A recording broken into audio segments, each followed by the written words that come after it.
ओम नमो भगवते वासुदेवाय नमः। ओम नमः शिवाय। नमस्कार प्रिय भक्तगणों। बैसाख माह कृष्ण पक्ष में आने वाली एकादशी तिथि को वरुथुनी एकादशी के नाम से जाना जाता है। इस दौरान श्री हरि विष्णु के साथ माता लक्ष्मी और देवी तुलसी की पूजा होती है।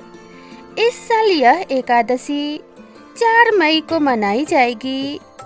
ऐसा कहा जाता है कि जो भक्त इस दिन एकादशी को पूरी भाव और श्रद्धा के साथ पूजा अर्चना करते हैं, उनके सभी कष्टों व पापों का नाश होता है। एकादशी तिथि को बहुत ही पवित्र माना जाता है। सनातन धर्म में एकादशी तिथि का खास महत्व है। एकादशी तिथि पर जो जातक इस कठिन व्रत का पालन करते हैं, उन्हें सुख शांति और सौभाग्य का वरदान मिलता है। इसके अलावा घर खुशियों से भरा रहता है। इस साल यह एकादशी 4 मई 2024 दिन शनिवार को मनाई जाएगी। वहीं अगर इस शुभ तिथि पर देवी तुलसी की पूजा विधि विधान के अनुसार की जाए तो जीवन में धन वैभव की कमी कभी नहीं रहती। तो आइए जानते हैं वरुथुनी तिथि की शुभ तिथि एवं शुभ मुहूर्त क्या है तथा इस व्रत को कब से कब तक करना चाहिए। तो दोस्तों, इस साल वरुथुनी एकादशी का उपवास 4 मई 2024 दिन शनिवार को रखा जाएगा।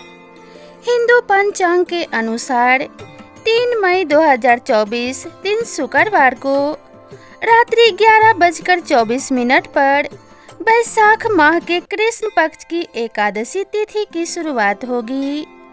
वहीं इसका समापन 4 मई 2024 दिन शुक्रवार को रात्रि 8:38 पर होगा।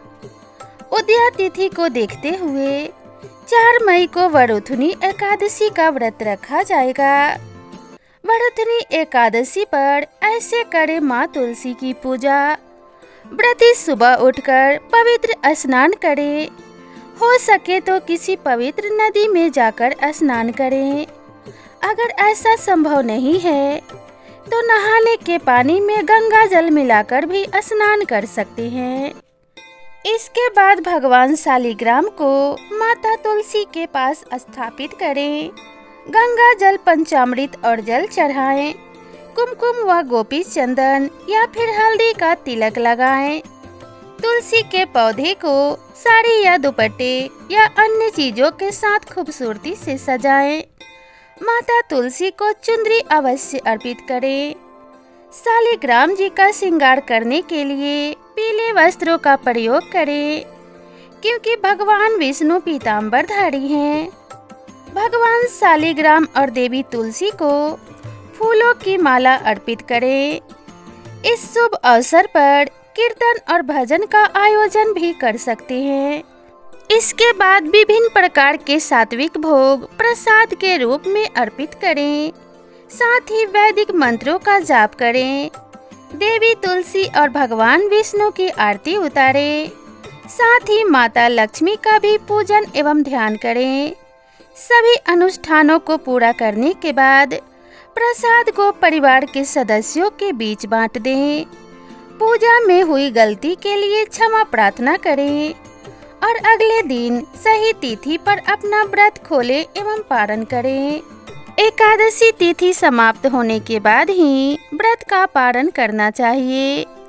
अभी तक हमने जाना कि एकादशी पर हमें क्या करना चाहिए, तो चलिए अब जानते हैं कि एकादशी तिथि के दिन हमें क्या क्या नहीं करना चाहिए। वरुथुनी एकादशी के दिन तुलसी के पौधे पर जल नहीं चढ़ाना चाहिए। इसके साथ ही वरुथुनी एकादशी के दिन राहगीरों को पानी अवश्य पिलाएं। इससे भगवान विष्णु प्रसन्न होते हैं और आपको सुख सौभाग्य का आशीर्वाद प्रदान करते हैं। पशु पक्षियों के लिए पानी और दाने की व्यवस्था करें। इस दिन अपनी क्षमता अनुसार अन्न का भी दान करें। वरुथुनी एकादशी के दिन वस्त्र दान करना भी काफी शुभ होता है।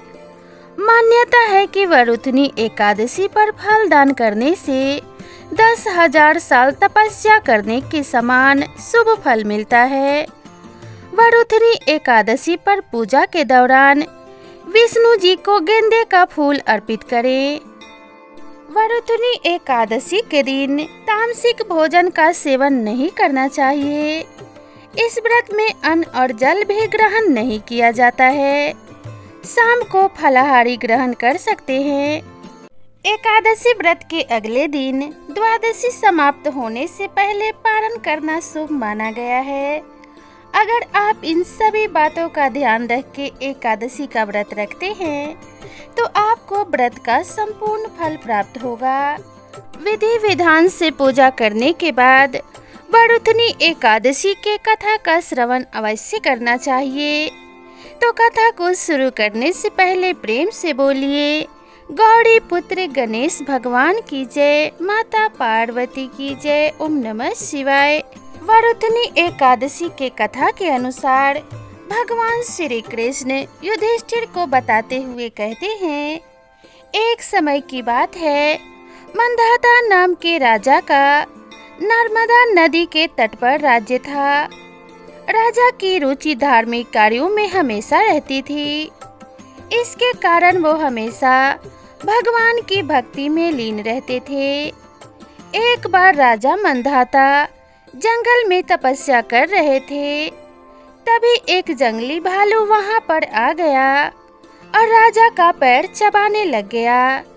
लेकिन राजा तनिक भी इस घटना से भयभीत नहीं हुए और उन्होंने अपनी तपस्या जारी रखी।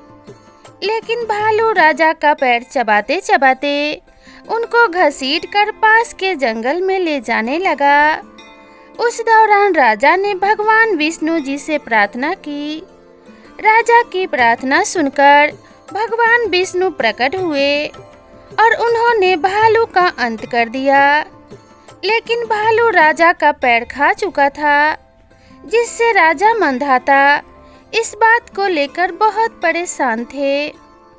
राजा का दुख देखकर भगवान विष्णु ने उनसे कहा कि इस भालू ने जो तुम्हें काटा है वो तुम्हारे पिछले जन्म का अपराध था। लेकिन हे वत्स, तुम शोक मत करो। तुम मथुरा जाकर वरुथनी एकादशी के व्रत का पालन करो और मेरी वराह अवतार की प्रतिमा की पूजा अर्चना करो। उनके प्रभाव से तुम पुनः सुदृढ़ अंगों वाले हो जाओगे। भगवान की आज्ञा मानकर राजा ने मथुरा जाकर श्रद्धा पूर्वक व्रत का पालन किया। इसके प्रभाव से वह सुंदर और संपूर्ण अंगों वाला हो गया। इस प्रकार से वरुथनी एकादशी के व्रत के प्रभाव से राजा मंधाता को उनके कष्टों से मुक्ति प्राप्त हुई। इसी प्रकार से सभी मनुष्यों को सभी कष्टों से मुक्ति प्राप्त होती है। तो भगवान विष्णु का ध्यान करते हुए उनकी पूरी श्रद्धा भाव से पूजा करनी चाहिए और भगवान पे हमेशा ऐसी आस्था रखनी चाहिए कि भगवान हर स्थिति में अपने भक्तों की रक्षा करते हैं एवं सभी कष्टों को दूर करते हैं। वरुथनी एकादशी के दिन भगवान विष्णु के साथ माता लक्ष्मी तथा माता तुलसी की पूजा भी करनी चाहिए। ऐसा करने से दोनों देवियों का आशीर्वाद हमें प्राप्त होता है और भगवान विष्णु की कृपा सदैव बनी रहती है। इस व्रत के प्रभाव से सभी पाप नष्ट हो जाते हैं एवं अभीष्ट पुण्य की प्राप्ति होती है। तो आप सभी भक्तजनों को माता लक्ष्मी और भगवान विष्णु का आशीर्वाद प्राप्त हो और आपके जीवन में धन्य धान्य एवं सुख सौभाग्य की वृद्धि हो। इसी कामना के साथ आप सभी से विदा लेते हैं। मिलते हैं नई वीडियो में नई कथा और नई जानकारी के साथ। तब तक के लिए राधे राधे।